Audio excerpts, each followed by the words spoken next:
My name is Diane. I'm 39. I've been a 911 dispatcher in Bangor, Maine for 14 years, all of them on nights. I chose nights on purpose. Fewer people, fewer voices, less of the day touching me. I've never been good with face-to-face panic. The phone is easier, a voice in my headset, a problem on a screen, distance, structure, buttons I can press. That's the kind of control I trust. I thought I'd heard everything. Overdoses, rollovers on black ice, domestic calls where you hear a child crying and nobody says why. I've talked people through CPR, counted compressions with them, stayed on the line while a man bled in a driveway, walked a woman through labor in the bathroom of a gas station. But the call that stayed with me came in on a Friday night in January, 11:47 p.m. The room was half lit, monitors glowing blue, the kind of hour where the whole building feels hollow. My screen flashed. I answered.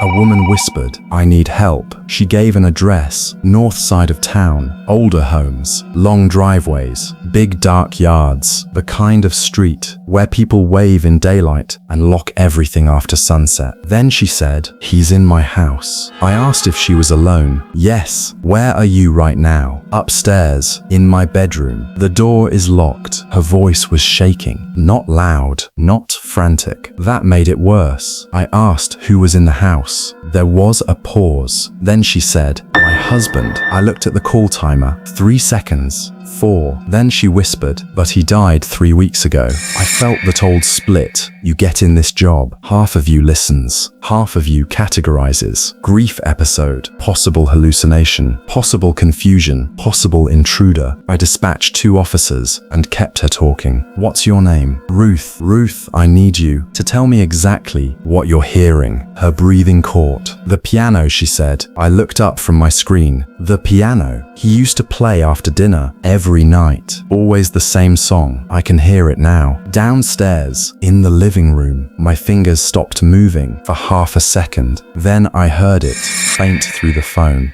Thin, tinny at first, then fuller. A simple melody, slow, careful, like someone trying not to miss a note. The hairs on my arms lifted. I told myself there was an explanation. A speaker, a television, a music box. Anything but what she believed. "Ruth," I said, "is the piano on the first floor?"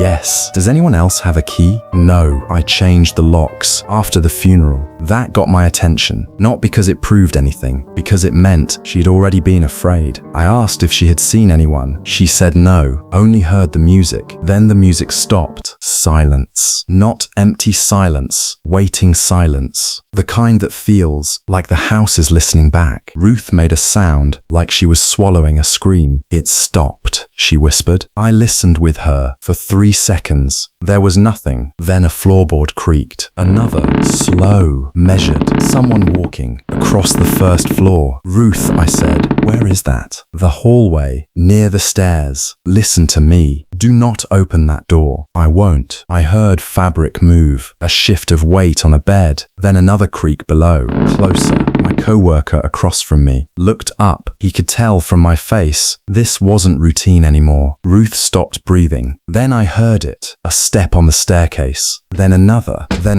each one higher, each one closer. "Officers are 3 minutes out." I told her. "You stay where you are." She whispered, "He's coming up." Another step, another, wood settling under weight. Then nothing. The silence stretched so long, I thought the line had died. "Ruth," very softly she said, "he's outside the door." I heard the handle move, slow, careful, down and back up, testing it, then harder, rattling now. Ruth made a small sound, not a scream yet, the sound someone makes when their body understands first. "Stay back from the door," I said. "Stay back." The handle hit again, harder this time. Then a man's voice, low, almost gentle. "Ruth!" She broke. Ruth screamed, loud enough that my co-worker flinched. Across the room, the voice outside the door didn't rise, didn't pound. It just said her name again. "Ruth!" Like he belonged there. Then from far away downstairs, I heard banging at the front door. Heavy, fast. "Police? Open the door!" Someone shouted. More banging. A crash. Boots. Shouting. Wood striking wood. A woman crying. Then running. Everything hit at once. Too much sound. Too many voices. The line filled with it. Then one sharp yell. A struggle. Something metal hitting the floor. Then silence. Real silence. A man picked up the phone. This is Officer Reyes. We've secured the house. I asked if Ruth was hurt. He said, she's alive. Alive. Not okay. Not unhurt. Alive. Then his voice changed. We need detectives. And somebody from evidence. The call ended. I sat there with my hand still on the headset. Dispatch moves fast. Another line flashes. Another voice comes in. You keep going. That's what I did. But the whole time, I kept hearing that piano. Reyes called me the next afternoon. He wasn't supposed to. Usually we take the call, send the help, move on. But he said, you should know what she was hearing. There had been a man in Ruth's house, not living there, not hiding in walls, not anything like that. He came in through the rear window of the dining room. The latch had been cut clean weeks earlier. The paint around it had been scored so carefully. Ruth never noticed. He'd been inside before, more than once, not staying. Just entering when she was gone or when he thought she was asleep. A neighbor's camera caught him twice in the weeks before the call, crossing the side yard after midnight, head down, gloves on, parking 2 streets over so his car wouldn't show. Ruth had told detectives she'd noticed little things after the funeral. A kitchen chair slightly out of place, a closet door she was sure she'd closed, a mug in the sink she didn't remember using. Once, the back hall smelled faintly like cigarettes. She thought grief was making her lose pieces of the day. It wasn't grief. The man had been watching the house for months before the husband died, during hospice visits, during the funeral week, long enough to learn routines, long enough to know which window looked into the living room, long enough to know where the piano sat. Reyes told me they found a cheap keyboard in the man's car, battery powered, 3 dead batteries beside it. He'd been practicing on that, practicing the melody. I asked how he knew the song. Reyes went quiet. Then he said, there was a printed obituary on the passenger seat, folded, handled a lot. Ruth's husband's name circled, under it, a note in pen, piano every night. There was more. Tucked under that paper was the memorial card from the funeral home. On the back, someone had written the street address. Ruth recognized him as soon as detectives showed her the photo. He had come to the visitation, a dark coat, polite smile, said almost nothing, stood in line, signed the guest book, looked at the framed photos, looked at the piano, just another mourner. That's what she thought. He wasn't family, wasn't a friend, no one knew his name. The night of the call, he was wearing one of Ruth's husband's sweaters, not because he lived there, because he took it from a donation bag on the back porch. During one of the earlier entries, he had put it on before going upstairs. Reyes said that part hit Ruth hardest, not the window, not the stalking, not even the knife. The knife. I asked what knife. He said officers found one on the upstairs landing, a kitchen knife from Ruth's own block. The man had taken it before he climbed the stairs. I didn't say anything. Reyes didn't either. Then he told me what detectives found inside the man's car. 3 more memorial cards, different funeral homes, different names, all men, all recently dead, all local. One had a note under the printed address, lives alone now. My hand went cold around the phone. How many houses? I asked. Reyes exhaled once. At least 4 that we know of. After we hung up, I sat at my desk and stared at nothing around me. The room kept moving, chairs rolling, keyboards clicking, voices coming and going, normal sounds, work sounds. They didn't help. That night, a little after 1 a.m., another call dropped in. Elderly female, breathing hard, address outside brewer. I answered. She whispered, I don't know if this is an emergency. I told her to go on. Then I heard it, very faint, far from her phone. A piano, slow, careful, the same melody. My whole body locked. I asked, ma'am, is there anyone else in the house with you? She started crying and said, my husband died on Monday.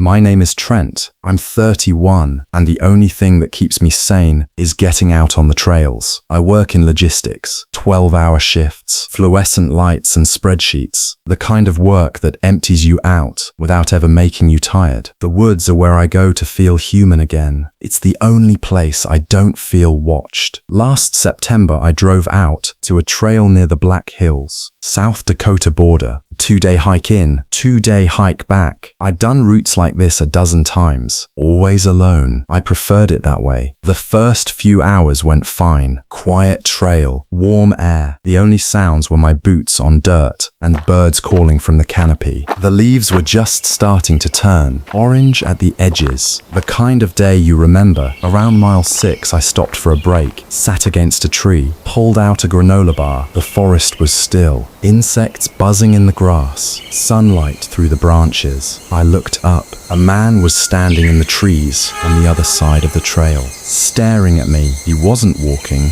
wasn't passing through, just standing there, maybe 30 feet away, hands at his sides. When he saw me notice him, he raised his hand in a slow wave. Not normal, almost mechanical, like he was copying a gesture he'd seen someone else do. I stood up and kept walking, didn't say anything, didn't wave back, just moved. I told myself he was just another hiker. Odd but harmless. I almost believed it. 3 miles later, I reached the first campsite. I wasn't staying there. My spot was 2 miles further, but I needed a real meal. So I sat down and pulled out my stove. I got the water boiling, poured it in the freeze-dried bag, sat there waiting for it to cook. The forest was quiet around me, just whined in the branches. Then I heard footsteps on the trail. I looked over. The same man, short black hair, medium beard, grey flannel and blue jeans, mid-30s maybe, and that same grin. He must have been walking right behind me the entire 3 miles. He walked right up to me, started small talk, the hike, the weather, how quiet it was out here. I gave short answers, hoped he'd keep moving. Then he sat down next to me, uninvited. He watched me eat, asked what it was. Then he laughed and called it a homeless meal, said I needed better nutrition. He reached into his pack and held out a protein bar. The wrapper was already open,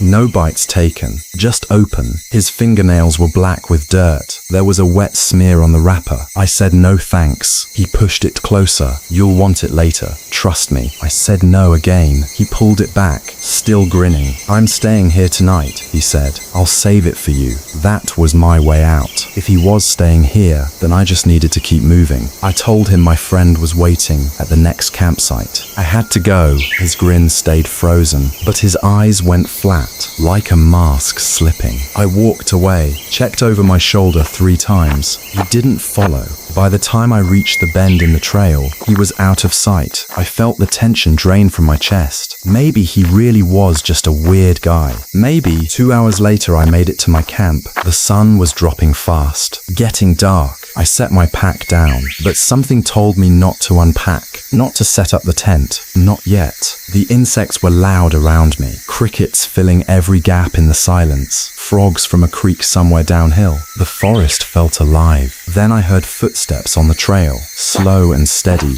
The insects went quiet, all of them, at once, like someone had pressed mute. He stepped out of the dark. Same grin. I didn't hide my anger this time. You said you were staying at the other camp. He laughed. Yeah.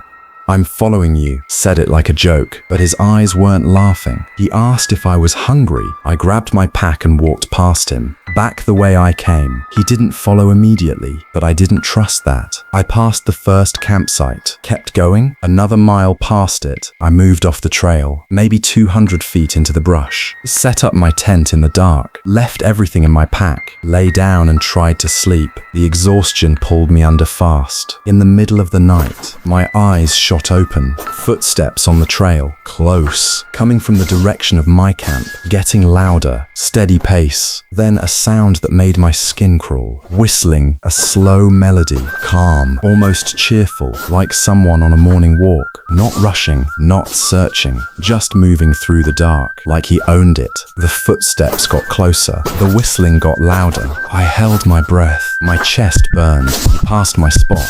The footsteps kept going. The whistling faded down the trail. Further, gone. He didn't see me. I lay there until the sky turned grey. Didn't move, didn't sleep, just listened to the silence he left behind. When the sun came up, I ran back to the trailhead. 4 hours and 3. When I got to my car in the parking lot, I stopped. Something was on the windshield. A protein bar. Same brand, same open wrapper. My car was 4 hours from the trail. He knew which car was mine. He knew where I'd parked. He'd walked all the way back in the dark and left it there for me to find. I got in and drove. Didn't stop for 200 miles. I still think about his fingernails, the wet smear on the wrapper, and what was in that bar that he wanted me to eat so badly.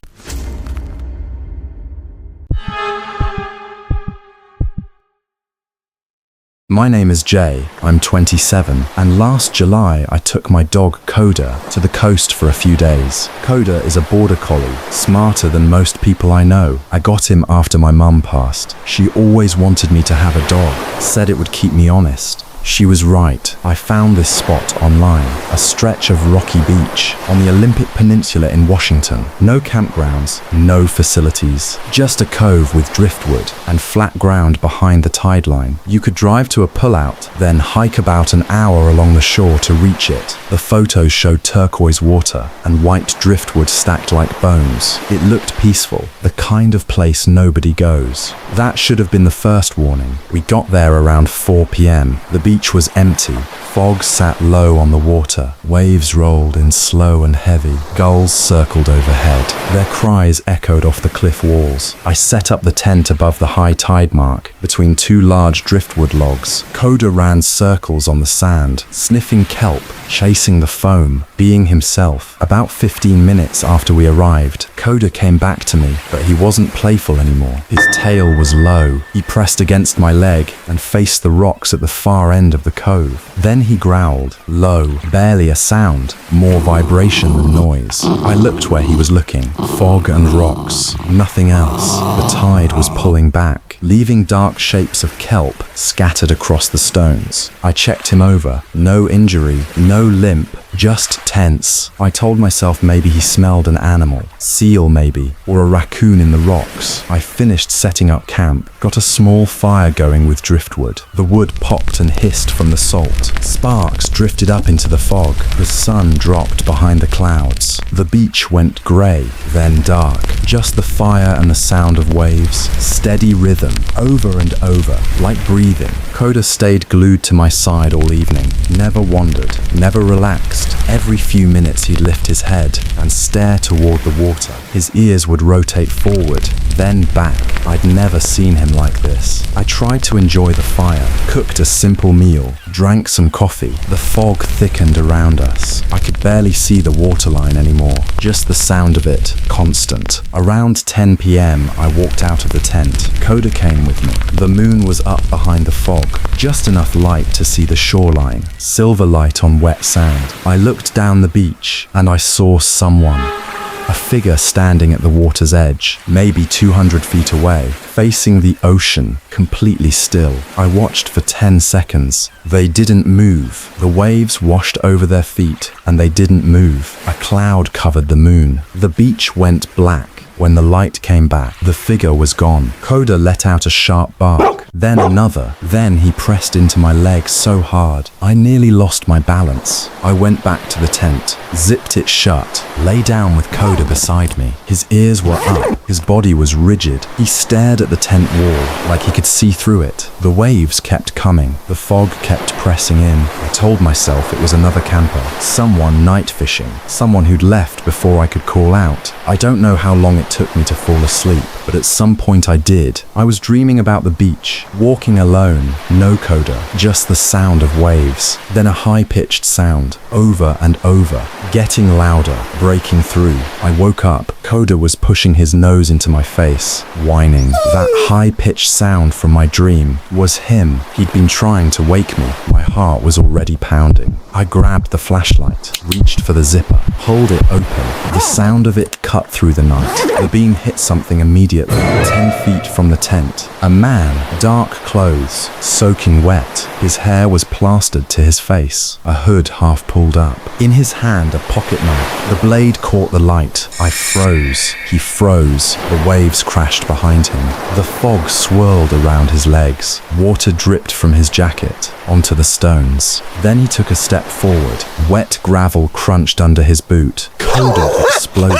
He launched out of the tent, barking, teeth bared, moving back and forth between us, putting himself in the gap. His bark echoed off the rocks and out over the water, over and over. The man stepped back, then again, then he turned and ran. His footsteps on the wet gravel got further and further away until the only sound left was the waves and Coda breathing hard beside me. I packed everything in the dark. Coda circled the camp the entire time, head up, alert, guarding. Before we left, I swept the flashlight behind the tent. In the wet sand, there were 2 knee prints, deep, fresh, 1 foot from the tent wall. Someone had been kneeling there, waiting, right behind where my head was. The tent fabric was the only thing between us. Coda had known the whole time. We hiked back along the shore. The fog had thickened. The waves were louder now. I couldn't see more than 20 feet ahead. Every shape in the mist looked like a person. Every sound made Coda's ears pin forward. When we reached the pullout, I loaded Coda into the truck. Before I got in, I looked back at the beach one more time. Far down the shore, right where the cove began, a figure was standing at the water's edge. The tide was coming in. He wasn't moving. Coda growled, low and steady. I got in the truck and locked the doors. Checked the mirror once as I pulled away. He was still standing there, the water rising around his boots.